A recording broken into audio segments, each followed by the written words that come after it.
Friends, நம்ம என்ன செய்ய போகிறோம்னா நண்டு ரசம் வைக்க போகிறோம். எப்படி வைக்கலான்னு பார்க்கலாம். வாங்க நான் வீடியோக்குள்ளே போகலாம். நண்டு இந்த மாதிரி பொடி நண்டில் ரசம் வச்சு பிள்ளைங்களுக்கு கொடுத்தா சளியெலாம் நல்லா முறியும், உடம்பு வலியெலாம் போகும். வெங்காயம் நல்லா பொடியாக நச்சுக்கி வச்சுக்கிறேன். 2 பச்சை மிளகா, இஞ்சி, 3 தக்காளி, கருவேப்பிலை, புதினா, கொத்தமல்லி, சீரகம், கொத்தமல்லி, காஞ்ச மிளகா, மஞ்சத்தூள், புளி கரைச்சி வச்சுக்கிறேன், கல் உப்பு. இப்போ நம்ம இதை எல்லாத்தையும் போட்டு எப்படி செய்யலான்னு பார்க்க. கொத்தமல்லி வறுத்துக்கலாம். ஒரு சொட்டு எண்ணெய் ஊற்றிக்கலாம். மிளகு சீரகம் போட்டுக்கலாம். காஞ்ச மிளகா அதிலே போட்டுக்கலாம். போட்டு இதை நல்லா செவக்க வறுக்கும்.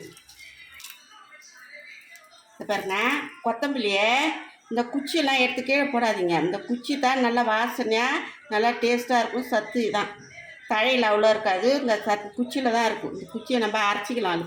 அதிலே போட்டுக்கலாம். 2 கருவேப்பிலையை அதிலே போட்டுக்கலாம். இஞ்சி அதிலே போட்டுக்கலாம். 2 பச்சை மிளகா. பாருங்க, மிளகு சீரகம் நல்லா வாசனை வறுத்து பாருங்க. இந்த மாதிரி நல்லா வாசனை வரணும். அப்போ தான் ரசம் நல்லா வாசனையாக டேஸ்ட்டாக இருக்கும். இப்போ பாருங்க, நல்லா வறுப்பட்டுட்டு எடுத்துக்கலாங்க.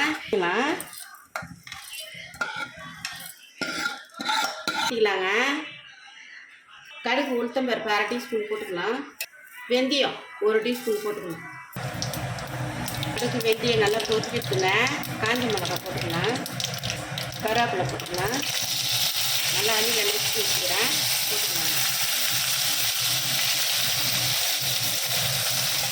இந்த வெங்காயம் நல்லா வதங்கிட்டோம். நம்ம அதுக்குள்ளே இதை அரைச்சி வந்துடலாம்.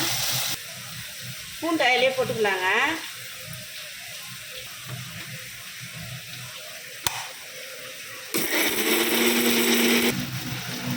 பாருங்க, அதை எல்லாத்தையும் நல்லா அப்படியே நொறுன்னு அரைச்சிட்டோம்.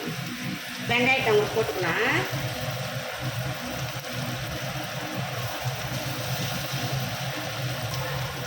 அரைச்சிக்கலாம்.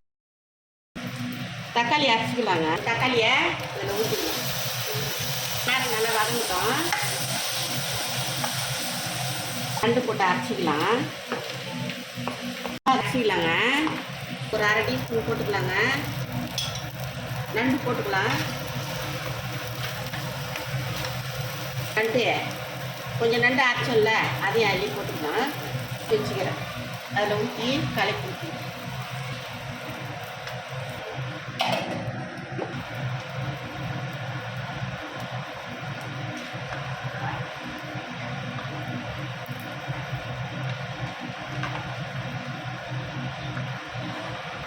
நண்டு ரசம் ரெடி ஆகிட்டுங்க. கொதிக்கிட்டோம். கல் உப்பு போட்டுக்கலாங்க.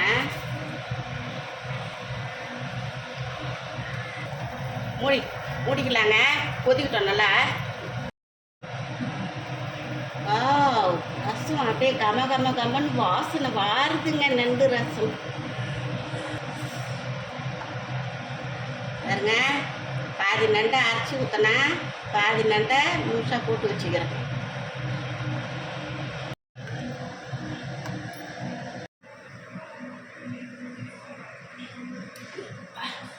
இருக்குதுங்க.